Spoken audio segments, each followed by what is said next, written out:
सो या eight 4K की जो वीडियो क्वालिटी होने वाली है उसमें काफ़ी ज़्यादा अप स्केलिंग आपको दिखेगी, क्योंकि एक तो यहाँ पर माइक्रो लेंसेज को स्ट्रक्चर को अपडेट करा गया है, DPF की सेकेंड जनरेशन को इंट्रोड्यूस करा गया कैमरे के अंदर, ओवर सैम्पलिंग को स्टार्ट करा गया है। तो literally new kind of creature they have created. तो बहुत अच्छी बात है, कैनन से मुझे इतनी ज़्यादा अपग्रेड की उम्मीद नहीं थी। They are into incremental updates, but yeah this time they have done just amazing.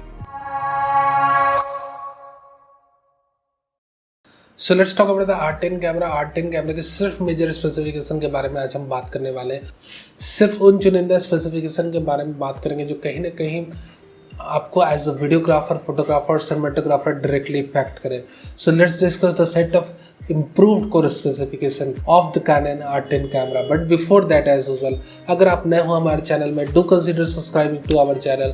Likes and comments help us to grow and we need your support too. Now let's move into the content. सबसे पहले हम बात करते हैं design part की। Since it's a Canon camera, तो design के बारे में कमेंट करना मुनासिब नहीं रहेगा। Canon and Nikon both are making DSLRs from ages and they make perfect cameras. मैं हमेशा यही कहता हूँ। ऑफ कोर्स R7 कैमरे की हैंड ग्रिप थोड़ी और बल्कि है, बिग है। So for bigger hands it's recommended to have a R7 camera. Even the R10 camera design is super perfect. The viewfinder is placed on the center, जहाँ पर उसे होना ही चाहिए। And of course the resolution of the viewfinder is 2.36 million dots, which is just an amazing for the price range. And we have single card slot as expected for this price range. And micro HDMI port, microphone port, headphone port is absent. अगर Canon दे देते तो बहुत अच्छा रहता, but yeah, since we have in the cameras like X-T200, तो Canon ने थोड़ा सोचना चाहिए था कि भैया दे ही देते हैं इस पर। बट चलो कोई बात नहीं। Apart from this we also have a very angle display screen which is usable for vloggers. अगर आप व्लॉग्स बनाते हो, वीडियो बनाते हो, Canon के नई कैमरे की वेट कर रहे थे, then of course this camera is made for you. And one of the most important thing in the design part is we are getting a joystick controller, जो कि of course it will help us to select the menus, to select the air points quickly with a jump. एक बहुत अच्छी introduction है R10 के design के अंदर। And above all we also have USB charging. तो अगर आप कंटिन्यूस वीडियो बना रहे हो इससे for more than an hour, you can use your USB charger to power up this camera. सो आप बैटरी भी चार्ज कर सकते हो, पावर अप भी कर सकते हो इस कैमरे को with the help of USB charger. तो in short I am really impressed by the design part of the camera. Yeah there is always a scope of some improvements like the headphone port, but yeah, overall whatever we are getting at this price range is satisfactory from Canon.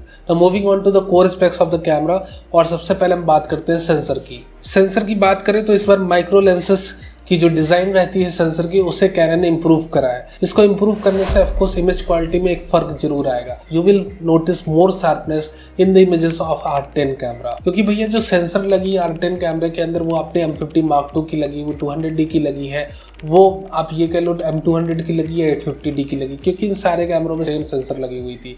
अब उसी particular sensor को Canon ने RF mount के अंदर लगाना था। अब RF mount को उन्होंने बनाया ही है ये कह के हमें इससे और अच्छी आउटपुट आएगी, इससे और शार्प आउटपुट आएगी, mount intakes more light and whatever, to upscale the output, to give us more details, to capture more sharper images. They have updated the micro lens structure of the sensor, जिसके चलते of course एक decent फर्क हमें देखने को मिलेगा compared to previous generation of cameras with a 24.2 MP sensor.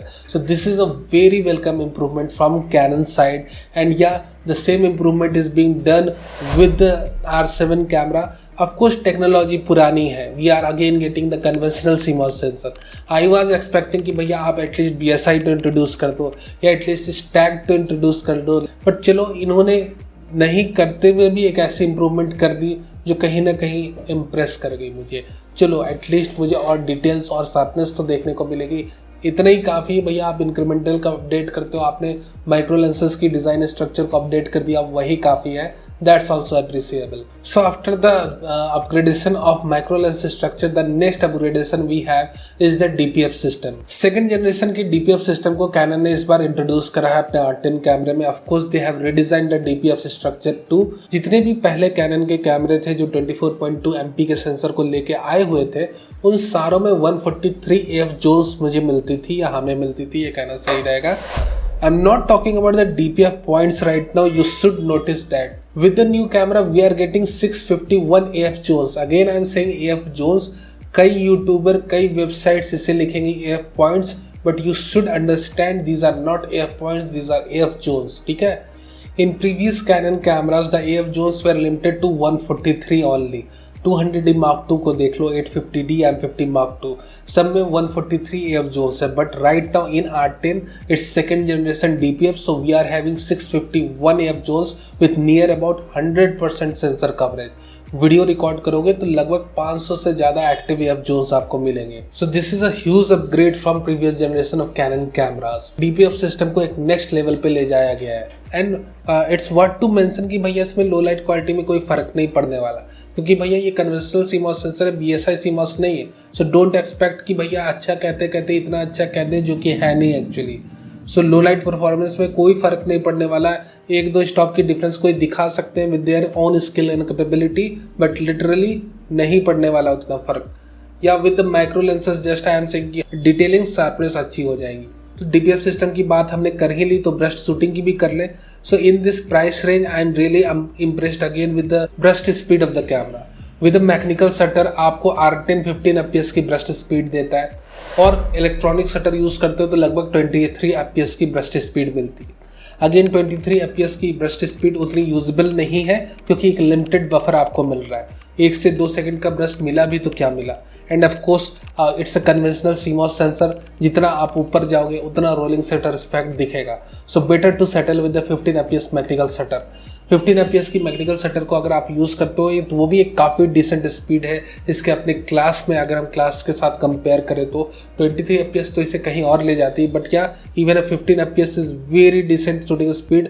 तो अगर आप 15 FPS की मैकेनिकल शटर यूज़ कर रहे हो तो एक बहुत अच्छा टाइम आपको मिलता है ब्रस्ट के लिए, which is undoubtedly for this class of camera is really appreciable. So you are getting second generation of DPF system, you are getting upgraded micro lenses, you are getting 15 FPS of mechanical and 23 FPS of electronic shutter speed. This kind of camera is highly usable. So literally Canon ने still part में काफ़ी ज़्यादा upgradation करा है, which also includes RF mount. We should not forget that. Of course the camera is still missing IBS system, but हाँ इस price range में बाकी कंपनियां भी प्रोवाइड नहीं कर रही हैं, और कहीं ना कहीं R7 से एक काफ़ी अच्छा डिफरेंस इन्हें दिखाना था R10 के बीच में. That's why they have removed this thing. और क्योंकि कंपेटिटर्स भी अभी ऑफर नहीं कर रहे हैं इस प्राइस रेंज में, तो हम ये कह नहीं सकते कि भैया कैनन आपने क्यों इंट्रोड्यूस नहीं करा.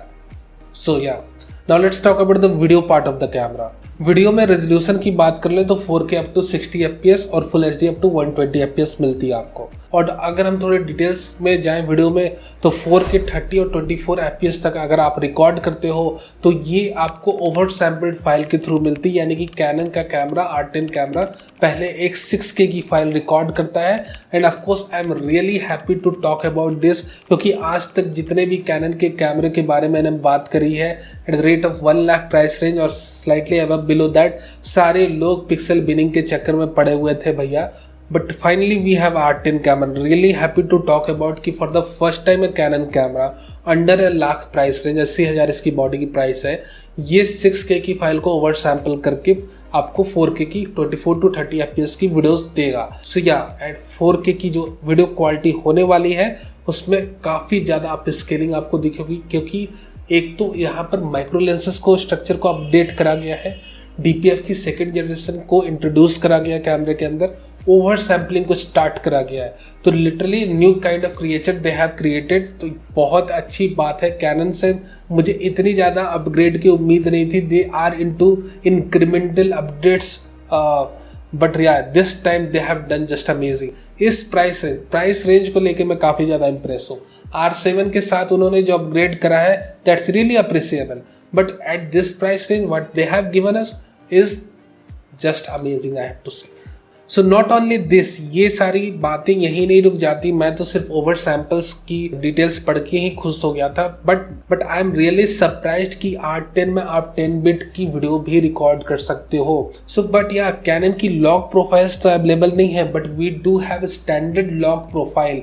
स्टैंडर्ड रॉक प्रोफाइल का मतलब क्या हुआ, यहाँ पर हमें HDR PQ प्रोफाइल मिलती है, जिसमें अगर आप HDR PQ प्रोफाइल्स को सिलेक्ट करके रिकॉर्ड करते हो तो camera records video in 10 bit 422 H.265 codec. So यहाँ पर 10 बिट की 422 H.265 कोडेक आपको मिल रही है HDR PQ में, और MP4 रैपर कंटेनर के अंदर आपको 10 बिट की वीडियो मिल जाएगी। क्या और आपको चाहिए एक 80,000 के कैमरे के अंदर।